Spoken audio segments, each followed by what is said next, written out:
너희도 못함이라. 그러나 너희는 저를 아나니 저는 너희와 함께 거하시며 또 너희 속에 계시겠습니다. 내가 너희를 고아와 같이 버리지 아니하고 너희에게로 오리라.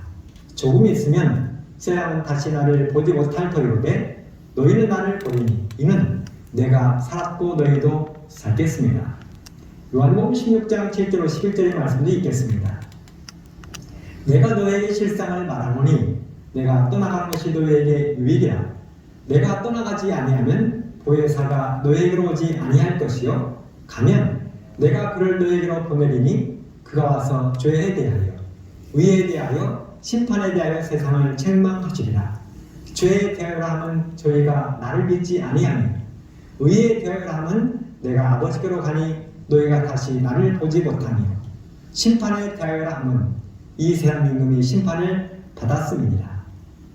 오늘 이 시간에는 보혜사 성령에 관한 말씀을 준비했습니다.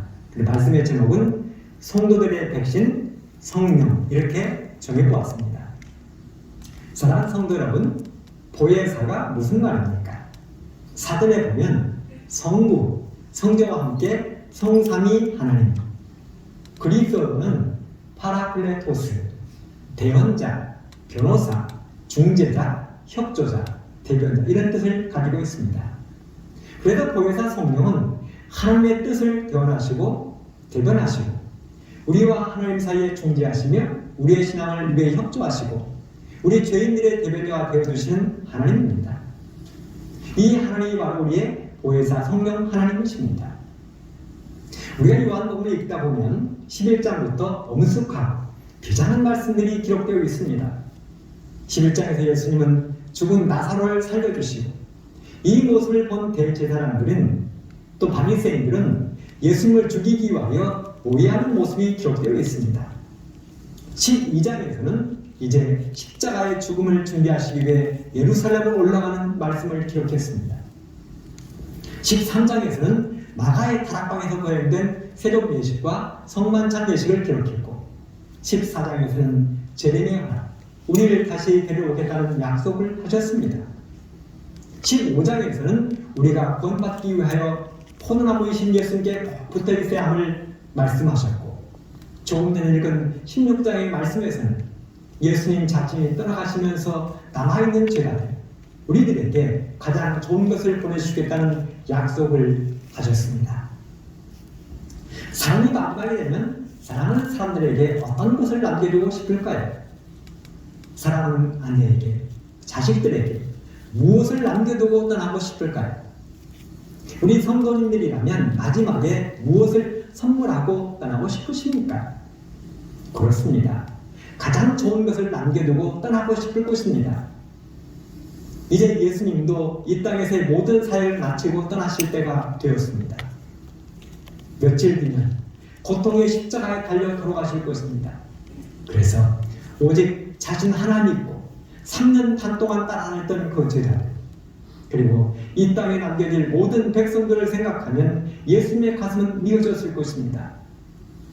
그래서 남겨질 제자들을 위하여 이 땅의 모든 사람들을 위하여 떠나시는 예수님께서 가장 좋은 선물을 약속하셨습니다. 인류를 구원하기 위해 이 땅에 오신 예수님이 준비하신 선물이니 얼마나 좋은 선물일까요?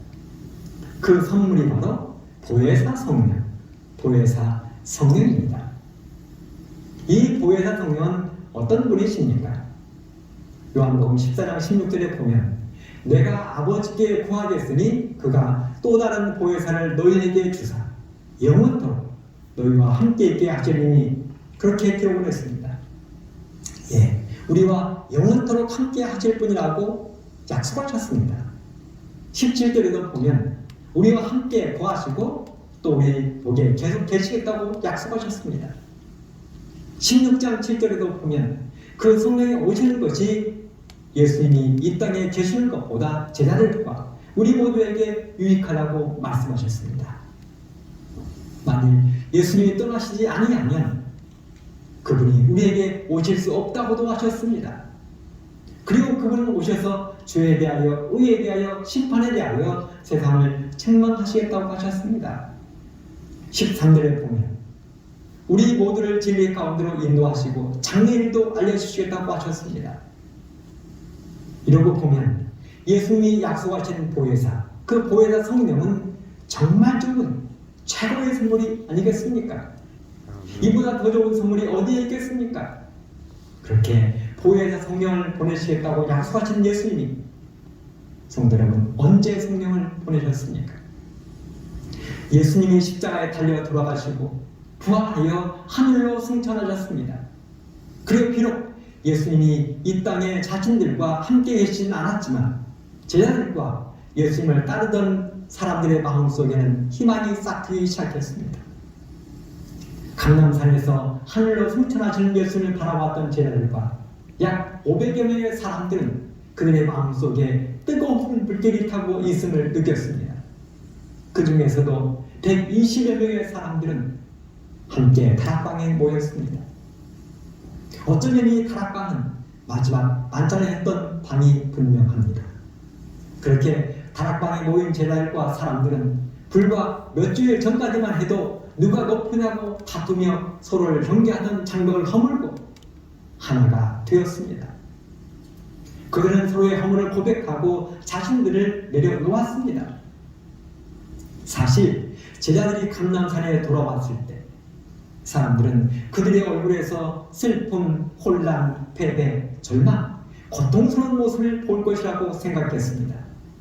그런데 그들의 얼굴에서는 오히려 기쁨과 승리, 환희로 빛나고 있었습니다. 이유가 무엇입니까? 그들은 부활하신 구주를 보았고 하늘로 승천하시는 예수님을 보았고 천사들의 약속을 들었습니다. 천사들이 제자들에게 무엇이라고 약속했습니까? 사도행전 1장 11절에 보면 갈릴리의 사람들아 어찌하여 서서 하늘을 쳐다보느냐 너희 가운데서 하늘로 올리우신 이 예수는 하늘로 가심을 본 그대로 오시리라. 또 예수님은 승천하시기 직전에 뭐라고 약속하셨습니까? 사도행전 1장 8절에 보면 오직 성령이 너희에게 임하시면 너희가 권능을 받고 예루살렘과 온 유대와 사마리아와 땅끝까지 이르러 내 증인이 되리라. 그렇습니다. 예수님은 가장 좋은 선물인 보혜사 성령을 보내주시겠다고 약속을 하셨고 정사들은 하늘로 승천하시는 예수님께서도 외치기를 하늘로 가심을 본 그대로 다시 오시겠다고 약속했습니다. 그러니 제자들의 마음이 얼마나 흥분되었겠습니까? 그리스도인들은 바로 이런 사람들이 되어야 합니다. 세상 사람들이 기대하는 것을 보기 좋게 무너뜨리고 언제나 승리자들이 되어야 하는 것입니다. 그래서 제자들은 날마다 기도로 시간을 보냈습니다. 예수님 명령에 순종하여 예루살렘을 떠나지 않고 약속하신 성령의 보여주심을 기다렸습니다. 하지만 그들은 한가하게 기다리지 않았습니다. 누가복음 24장 53절에 보면 늘 성전에 있어 하나님을 찬송했다고 했습니다. 앞에서 말씀드린 것처럼 참된 회개와 부신을 차복했습니다. 지난 3년 반 동안 선생이신 예수님께 들었던 말씀들과 생활을 되짚어 보았습니다.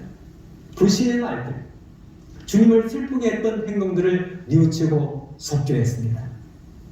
그리고 그런 그들에게 마침내 결코 잊을 수 없는 날이 왔습니다. 그날은 오순절이었습니다.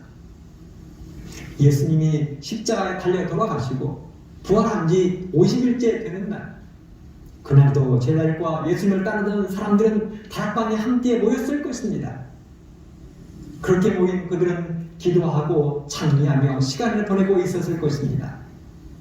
그리고 바로 그 순간 급하고 강한 바람 같은 소리가 그들 중에 들려오고 맹렬한 불길이 모인 각 사람의 머리 위에 임했습니다. 그 장면을 성경은 이렇게 기록하고 있습니다. 사도행전 2장 1절로 3절 오순절 날이 이미 이르매 그들이 다같이 한 곳에 모였더니 호련히 하늘로부터 급하고 강한 바람 같은 소리가 있어 그들이 앉은 온 집에 가득하니 마치 불의 혀같이 갈라지는 것들이 그들에게 보여 각 사람 위에 하나씩 임하여 있더니 그렇습니다. 성령을 기다리며 기도하던 제자들에게 성령이 충만히 임했습니다. 그렇게 성령이 내리자 성령의 감화로 참회와 자복의 기도, 용서에 대한 찬양의 노래가 흘러나오고 여기저기서 감사와 일어난 소리가 들려왔습니다. 얼마나 그 장면이 아름다웠던지 이혼의 시대는 그 장면을 이렇게 기록하고 있습니다. 사도행전 38절입니다. 온 하늘은 비할 데 없고 이해할 수 없는 사랑에서 우러나오는 지혜를 굽어 내려다보고 찬탄해하지 아니하였다. 그렇습니다. 온 하늘이 찬탄해할 만큼 아름답고 멋진 장엄한 장면이 연출된 것입니다. 그렇게 성령을 받은 사람들은 하늘의 성령의 검으로 모든 불신을 제거해 버렸습니다. 시기, 질투, 교만을 성령의 검으로 단칼에 베어버렸습니다. 그 결과가 어떻게 되었습니까? 하루에 수천 명이 회개했습니다. 예수님께서 일찍이 제자들에게 하신 말씀이 있습니다. 저희가 시작하면서 읽은 요한복음 16장 7절과 13절에 보면 내가 떠나가는 것이 너에게 유익이라. 내가 떠나가지 아니하면 보혜사가 너에게로 오시지 아니할 것이요. 가면 내가 그를 너에게로 보내리니 그러나 진리의 성령이 오시면 그가 너희를 모든 진리 가운데로 인도하시리니 그가 자유로 말하지 아니하고 오직 듣는 것을 말하시며 장래 일을 너에게 알리시라고 이야기했습니다. 사실 예수님의 승천은 제자들에게 약속하신 복을 받는 신호였습니다. 그리고 하늘로 가신 예수님이 천사들의 경배를 받으시며 보좌에 오르시자마자 하늘에서 가장 먼저 결제하신 결제 1호가 바로 다락방에서 기도하며 찬양하던 제자들에게 보혜사 성령을 부어주시는 것이었습니다. 보혜사 성령을 보내신 것이 예수님의 하늘 결제 1호입니다. 하늘의 왕으로서 취임식을 마치자마자 취임식의 통으로 성령을 이 땅에 보내신 것입니다. 불의 혀가 갈라지는 것처럼 다락방에 모인 모든 제자들 위해 성령이 임한 것입니다. 그리고 선물의 상징으로 방언의 역사가 일어나 그들이 지금까지 알지도 못했던 외국어, 언어들을 유창하게 말할 수 있게 되었습니다. 갈릴리 바닷가에서 그물질이나 하던 베드로가 갑자기 헬라어를 유창하게 말하기 시작했습니다. 요한이 갑자기 메소포타미아, 지금의 페르시아 지역의 말들을 유창하게 말하기 시작했습니다. 그때는 오순절이었기 때문에 세계 각지에 흩어져 살던 수많은 유대인들이 예루살렘에 모였습니다. 사도행전 2장 9절 11절에 보면 바데인과 메데인과 엘라민과 또 메소포타미아, 유대와 가바도기아, 본도와 아시아, 부르기아와 밤빌리아, 애국과 및 구레네에 가까운 리비아 여러 지방에 사는 사람들과 로마로부터 온 나그네 곧 유대인과 유대교에 들어온 사람들과 그레데인과 아라비아인들이라. 적어도 15군데에서 온 사람들이 각자 자기 나라 말로 정확하게 알아들을 수 있을 만큼 성령을 받은 제자들이 그들의 말로 하나님의 복음을 전하고 있는 것입니다. 그랬더니 사람들이 그들에게 뭐라고 이야기합니까? 사도행전 2장 6절 7절에 보면 이 소리가 나매 큰 무리가 모여 각각 자기의 방언으로 제자들의 말하는 것을 듣고 소동하여 다 놀라 기이 여겨 이르되 보라 이 말하는 사람이 다 갈릴리 사람이 아니냐. 13절입니다. 어떤 이들은 조롱하여 가로되 저희가 세술에 취하였다. 그때 오순절에 예루살렘에 모인 사람들이 어떤 사람들을 아십니까? 그들은 보통 사람이 아니었습니다. 생각해 보십시오. 페르시아 지역에서, 구레네 지역에서, 로마에서, 터키에서, 애국에서 그 먼 예루살렘까지 오순절을 지키기 위해서 온 사람들이면 보통 사람들이겠냐고요. 그래서 성경은 이렇게 표현했습니다. 사도행전 2장 5절 그때에 경건한 유대인이 천하 각국부터 와서 예루살렘에 우거하더니. 그렇습니다. 신앙 좋은 경건하고 품성 좋은 유대인들이 예루살렘에 모인 것입니다. 세계 각처에서 구름처럼 몰려온 것입니다. 그래서 예수님은 기도하던 제자들에게 성령을 폭포수처럼 부으셔서 단 한순간 온 세상의 복음이 흩어지도록 하신 것입니다. 성령께서는 그들의 힘으로는 일생 동안 이룰 수 없는 일을 단 한순간에 해결하셨습니다. 사랑하는 성도 여러분, 그러니 우리는 걱정할 필요가 없습니다. 예수님이 마음만 먹으시면 한순간에 모든 것이 끝나는 것입니다. 다만 우리 눈에 보이지 않게 조급하고 답답한 것입니다. 때가 되자 예수님이 이 땅에 오셨고 때가 되면 늦은비 성령이 폭포수처럼 내릴 것입니다. 마지막 때에도 이 땅에는 성령이 내릴 터인데 늦은비 성령이라고 불렀습니다. 가래뽑은 기별 1권 190쪽입니다. 오늘날 그대들은 그릇을 순결하게 하여 하늘의 이슬을 받을 준비와 늦은 비의 소나기를 맞을 준비를 해야 할 것이다. 늦은 비는 분명히 내릴 것이며 하나님의 축복은 모든 더러움에서 정결함을 입은 영혼들에게 가득히 채워질 것이다. 마지막 날 사건을 185쪽. 사도시대에 성령을 부어주심은 이른 비였으며 그 결과는 영광스러웠다. 그러나 늦은 비는 더 풍성할 것이다. 같은 책 192쪽. 우리의 풍성에 있는 결함들을 고치고 심령에 전해서 모든 불결을 정결케 하는 일이 우리에게 맡겨져 있다. 그것들이 고쳐지고 정결케 될 때 오순절날 저녁에 이른 비가 내렸던 것처럼 늦은 비가 우리에게 내릴 것이다. 우리는 늦은 비에 대하여 걱정할 필요가 없다. 우리가 해야 할 일은 다만 그릇을 깨끗하게 해서 들고 하늘의 비를 받을 준비를 하면서 다음과 같이 기도하는 것이다. 늦은 비가 나의 그릇에 내리게 하소서. 셋째 천사와 연합하는 영광스러운 천사의 빛이 내 위에 비치게 하소서. 저에게 사업의 일입을 맡겨주시며 선포하게 하소서. 저로 예수 그리스도와 동역하는 자가 되게 하소서. 그렇게 오순절 성령이 내린 결과로 부활하신 구주의 기쁜 소식이 세상 끝, 땅 끝까지 전파되었습니다. 교회는 각지에서 밀려들어온 회심자들로 가득가득 차게 되었습니다. 뒤로 물러갔던 사람들의 신앙이 다시 회복되었습니다. 죄를 지은 죄인들은 하늘의 값진 진주를 구하며 제자들과 연합했습니다. 복음에 대해 가장 혹독하게 반대하던 사람들 가운데 수많은 사람들이 복음의 옹호자가 되었습니다. 모든 그리스도인은 형제 자매들에게서 예수님의 사랑과 자비를 보았습니다. 예수님의 죽으심으로 인해서 불안하고 희망이 사라졌던 그들에게 위로와 용기가 되었습니다. 마찬가지입니다. 늦은 비 성령이 이 교회와 우리에게 내리면 우리 모두도 그러한 경험을 하게 될 것입니다. 그렇다면 이렇게 좋은 예수님이 자신이 하늘로 가시면서 자신의 대가로 보내신 성령, 그 보혜사 성령은 과연 누구입니까? 성령을 비인격적인 어떤 힘이 아닌 한 인격체로 제시하고 있습니다. 개성을 가지신 분으로 묘사하고 있습니다. 그렇다면 그 성령은 우리 신자들을 위하여 무슨 일을 하실까요?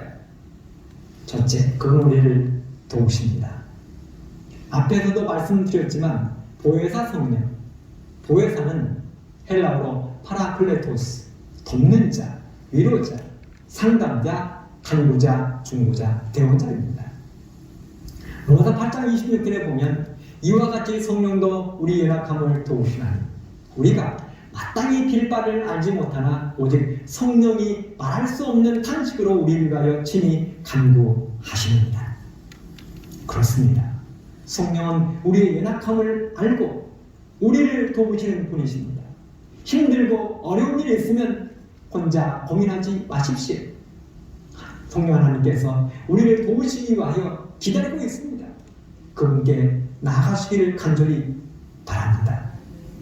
둘째, 그분 우리를 가르치십니다. 누가복음 12장 12절 마땅히 할 말을 성령이 곧 그때에 너희에게 가르치시리라 하시니라. 우리가 마지막 날 신앙 때문에 세상 사람들 앞에 서게 될 때에 그들 앞에서 우리의 신앙을 증거해야 될 때에 우리가 앞이 캄캄하고 할 말을 잃을 때 성령께서 할 말을 가르쳐 주신다 약속했습니다. 셋째, 그분은 교회의 활동을 주관하십니다. 사도행전 13장 2절에 보면 주를 섬겨 금식할 때에 성령이 가라사대 내가 불러 시키는 일을 위하여 바나바와 사울을 따로 세우라 하시니 당시 바나바와 사울을 선교사로 보내신 분이 바로 성령 하나님이셨습니다. 안디옥 교회는 사울의 핍박으로 도망친 사람들이 세운 동굴교회였습니다. 그 동굴교회가 부흥하고 성장하면서 예루살렘 교회는 목회자로 바나바를 파견했습니다. 그러다 바나바는 다메섹 도상에서 예수님을 만나고 고향에 돌아가 살고 있던 원수 같은 사울을 부목사로 초빙했습니다. 어쩌면 안디옥 교인들 가운데는 사울을 원수처럼 생각하면서 사는 사람들도 있었을 것입니다.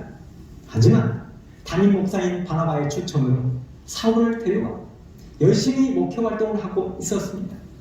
그런데 어느 날 성령 하나님께서 바나바와 사울을 다시 복음 선교사로 보내라는 것입니다. 그러자 두말하지 않고 안디옥 교회는 금식 기도를 하고 두 사람을 선교사로 파견했습니다. 그렇게 해서 사도 바울의 1차 선교 여행이 시작된 것입니다. 이렇게 성령 하나님은 교회 일에 관여하시고 교회 일을 주관하십니다. 그러므로 우리가 섬기는 교회에서 무슨 일을 하는지 성령 하나님께 기도하기를 멈추지 않아야 할 것입니다. 넷째, 성령 하나님은 교회와 우리들에게 특별한 은사를 주십니다. 고린도전서 12장 8절로 11절. 어떤 이에게는 성령으로 말미암아 지혜의 말씀을, 어떤 이에게는 같은 성령을 따라 지식의 말씀을, 다른 이에게는 같은 성령으로 믿음을, 어떤 이에게는 한 성령으로 병 고치는 은사를, 어떤 이에게는 능력 행함을, 어떤 이에게는 예언함을, 어떤 이에게는 영들 분별함을, 다른 이에게는 각종 방언 말함을, 어떤 이에게는 방언을 통역함을 주시나니 이 모든 일은 같은 한 성령이 행하사 그 뜻대로 각 사람에게 나누어 주십니다. 우리 모두는 각자가 하나님의 은사를 가지고 있습니다. 찬양을 잘하는 은사가 있습니다. 기억제를 잘 외우는 은사가 있습니다. 컴퓨터를 잘 다루는 은사, 피아노를 잘 치는 은사, 사회 잘 보는 은사, 기계 잘 다루는 은사, 잘 가르치는 은사, 청소 잘하는 것, 잘 웃는 것, 인사 잘하는 것, 꽃을 잘 피우는 은사, 음식을 잘 만드는 것, 설교를 잘하는 은사, 그 외에도 수많은 은사들이 있습니다. 그런데 이 모든 은사를 누가 주신다고 약속하셨습니까? 성령 하나님이 주신다고 말씀하셨습니다. 그러니 내가 받은 은사들을 잘 받으면서 받은 대로 남기시고 주님께 잘 하였도다 착하고 충성된 종이라는 칭찬을 받게 되기를 간절히 바랍니다. 그 외에도 성령 하나님은 누가복음 12장 12절 우리를 가르친다고 이야기했습니다. 요한복음 16장 8절 그분은 우리의 죄를 책망하시고 베드로후서 1장 21절 그분은 우리에게 영감을 주신 분이라고 이야기했습니다. 베드로전서 1장 2절에 보면 그분은 우리를 성화시킨다고 이야기했습니다. 사도행전 50쪽에 보면 성령의 도움을 대수롭지 않게 생각하는 것은 어디든지 영적 가뭄, 영적 암흑, 영적 타락과 죽음이 나타나게 된다. 우리가 성령의 능력을 받을 수 있는 방편임에도 불구하고 왜 우리는 성령의 선물을 열망하고 애타지 않는가? 왜 우리는 그것에 대하여 말하고 그것을 위해 기도하고 그것에 관해 설교하지 않는가? 주께서는 부모가 자식에게 좋은 선물을 주기를 원하는 것보다 당신을 섬기는 사람들에게 성령을 주시기를 더 원하고 계신다. 사랑하는 성도 여러분, 우리 올해는 개인적으로, 가정적으로, 또 교회적으로 성령이 충만해서 하나님께 사랑받는 교회, 부흥하는 교회, 행복한 가정, 행복한 믿음 생활하는 우리 모든 성도님들 되시길 간절히 바라면서 말씀을 마치겠습니다. 감사합니다. 하나님 우리 아버지, 예수님 하늘로 가시면서 이 땅에 남은 저희들을 불쌍히 여기시고 가장 좋은 선물인 보혜사 성령을 약속해 주셔서 감사합니다. 보내주셔서 감사합니다. 그 성령님의 기도를 따라서 개인적으로, 가정적으로, 교회적으로 열심히 일하는 활동에서 칭찬받는 귀한 종들이 되고 하늘을 사모하는 귀한 백성들 될 수 있도록 함께해 주시기를 예수님의 이름으로 간절히 기도합니다. 아멘.